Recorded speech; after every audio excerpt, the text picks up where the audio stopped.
Hem anat presentant dades de la xarxa de Medi a internet, a l'Instagram, de forma com una mica com hem pogut durant aquests anys de pandèmia, i avui creiem important fer una presentació amb cara lleig.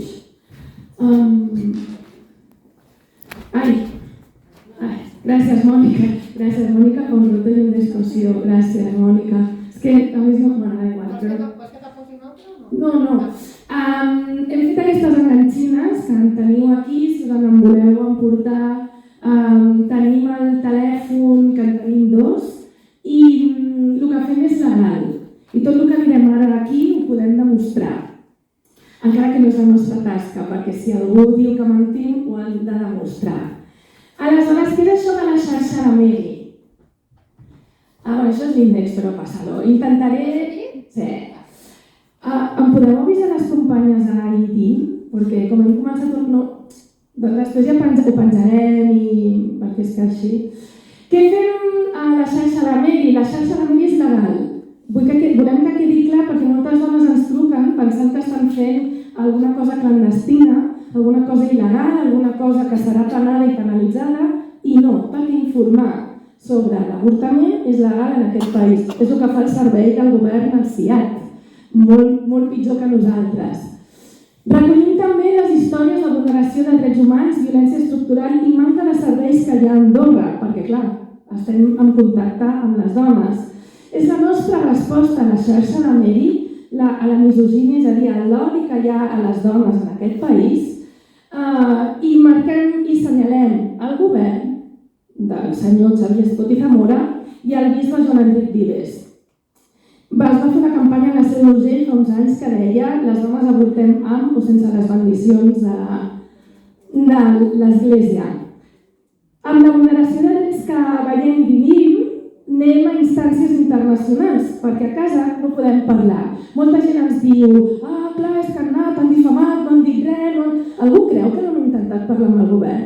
O sigui, clar, ens hem assegut a parlar amb el govern, els hem explicat, els hem donat opcions, i el govern simplement ha fet res. Ens ha dit que no era la nostra tasca i que el senyor Xavier Escot ens va dir en una reunió que l'avortament seria un tema que mai es tractaria en aquest país.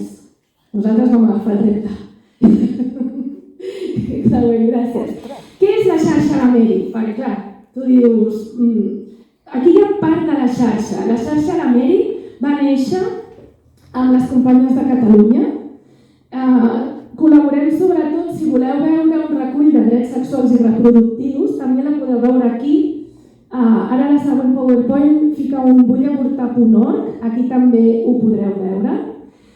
Amb Caladona, que és un dels llocs més importants de feminisme de Barcelona, amb Calala Fondo de Mujeres, no ens paga el govern, ens paga Calala, ¿vale?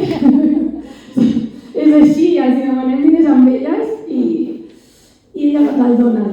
Mica Sororidad i Marea Verde de Barcelona són les nostres grans mestres per poder agafar i despenjar un telèfon i dir-li a una dona què podem fer, perquè les dones no ens truquen de mira, que me quería quitar una peca, saps? No, les dones ens truquen en situacions molt dures, i aquí no, però i aquí sí, i molt. Aleshores, bevem d'Argentina. Aquest any hem fet xarxa amb Abortion Support Network, que estem penjades a la web, ens troben, ens han contactat moltes dones des d'aquí, després veurem quantes. A França aquí tenim a Planning Familiar, el jove moviment feminista de Perpinyà, Andorra, estamos aquí. Ens agradaria que fossin més entitats, però no hi ha manera de ser més entitats. Creiem que un feminisme no hauria d'excloure, sinó hauríem d'estar totes incloses. Potser arribem algun dia a poder parlar i a fer coses, seria la idea. I més enllà dels països fronterers, on hem fet molta tasca, tenim el Women Major Group, que és el lobby més important, aquí falta una S, homes, Major Group, ¿vale? Una letra que tenia esta setmana, ho sento totes les faltes d'ortografia que podreu veure, ¿vale? És el lobby més important a Nova York, a la ONU de Nova York, per fer pressió. I vam anar a Nova York i vam poder parlar a Nova York gràcies a Calala i gràcies al Women's Major Group. Va ser molt interessant, no tinc temps avui d'explicar-vos tot el que va passar allà, però si ens conviden ho podem explicar àmpliament. La CREF feminista, que és un moviment internacional que hi ha a Suïssa, i Sine Qua Non, que ens assessora molt també a nivell legal. Quins són els nostres objectius? Garantir el dret humà de les dones a decidir, que és el que ha dit la Mònica Mollà dos cops, això ho hauria de fer el govern, no la ciutadania civil, però com no arriba, fer pedagogia del legítim dret de les dones, de nosaltres, a decidir, i reclamar polítiques públiques, que això tampoc els agrada gaire. Anem a parlar de quins drets sexuals i reproductius tenim en dona, perquè sempre tenim el dubte. Oye, què és legal i què no és legal? Tenim pocs, però algunos tenemos. Tenim dret a la pastilla de l'endemà. Això què vol dir? Hi ha 2 pastilles de l'endemà. Hauríem de tenir-les a totes les farmàcies, perquè hi ha objecció de consciència a les farmàcies, això ja ho hem denunciat. Hi ha una que és, si te n'adones el dia següent, que és a les 48 hores, i hi ha una altra que és a les 72. Això és legal.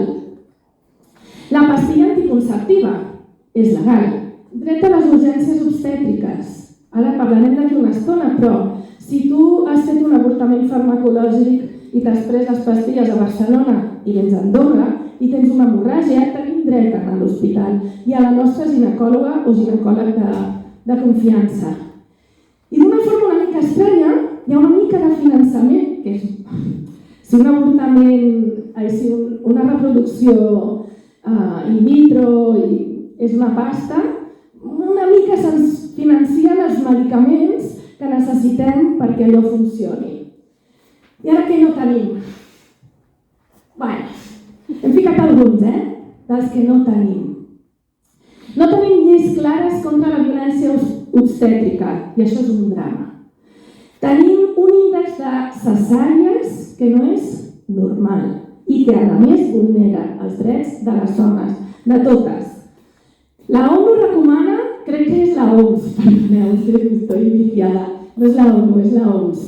Recomana entre un 10 i un 15%.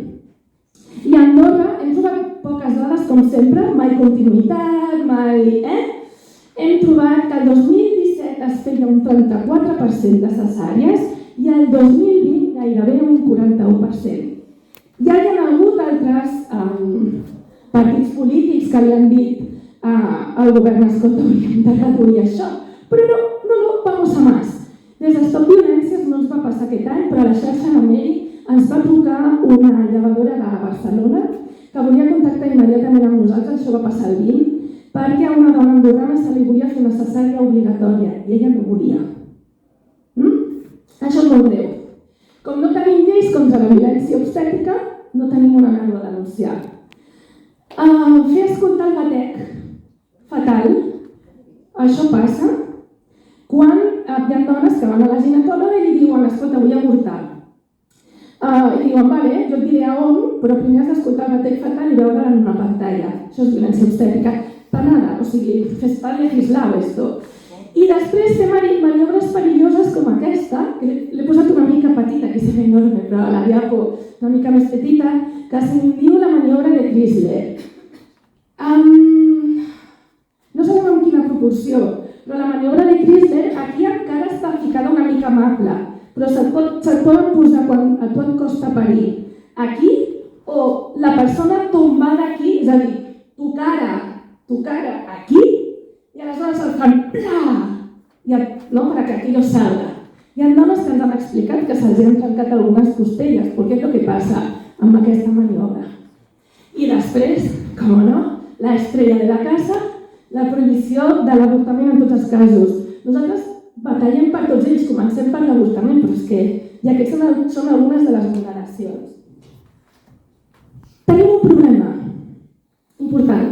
S'ha fet la llei de reproducció assistida humana, que és fantàstica, perquè en tota la llei la paraula dona la diuen 2 cops. Hi ha una inventiva, per no dir dona, brutal. I què passa amb aquesta llei? No sé si recordeu que va néixer el Ministeri de Turisme. Busqueu-ho. Sí. I per què va néixer el Ministeri de Turisme? Porque, joder, estamos perdiendo negocio. A ver, què va passar? Que va ser, bueno, potser des de turisme solo no cal, no? No es pot. I després es van ficar uns altres departaments. Fa legal fecundar aquesta llei, si tu agafes l'òvul i un espermatozou i lo fecundas fuera de mi cuerpo, el puc llançar, és legal. Però això és l'avortament, quan has fecundat l'òvul en el meu cos, però mi cuerpo és un delito. No hem adquirit drets amb aquesta llei, és una contradicció. Obre la porta a la mercantilització de la reproducció i permet la vulneració de drets d'altres dones del món. Què vol dir això? Que nos han metido un gol, que amb l'excusa del bé del menor, el bé suprem del menor, hi ha parelles, con sangre élfica, que marxen aquí a Geòrgia, compren un bebè i arriben a Andorra i l'inscriuen per maternitat subrogada. És la història de polítics de renom del nostre país, que no podemos abortar, pero ellos se pueden ir a comprar un bebé, ¿no? Pues donde les dé la gana. Sí, volem dir que el dret canònic, és a dir, el dret de l'Església, no prohibeix l'avortament de forma tan estricta com ho fa el senyor bisbe amb el seu fonamentalisme religiós. El dret canònic hi podeu buscar. No, més o menys pels causals et deixaria avortar. Que sigui una necessitat, que sigui el que necessites, que sigui per violació. O sigui, això no va de nosaltres contra l'Església, no. Això va de persones que odien les dones cap a nosaltres. I sí que condemna l'Església la maternitat subrogada. Està totalment en contra d'això, el Vaticà. Aleshores nosaltres ens fem preguntes que per això ens han denunciat. No? Per què el bisbe no diu res? Per què es pot anar a comprar un bebè però jo no puc avortar? I esto es lo que llevamos haciendo desde hace unos añitos. Us volem explicar qué hora es, que no quiero pasarme. Voy a toda mecha, pero ahora faremos un descansito, después faremos una tabla rodona. En el descansito podemos hablarnos. Os he preparado un pisco labis. No lo hemos dicho porque queríamos premiar la fidelidad. Eso, gente.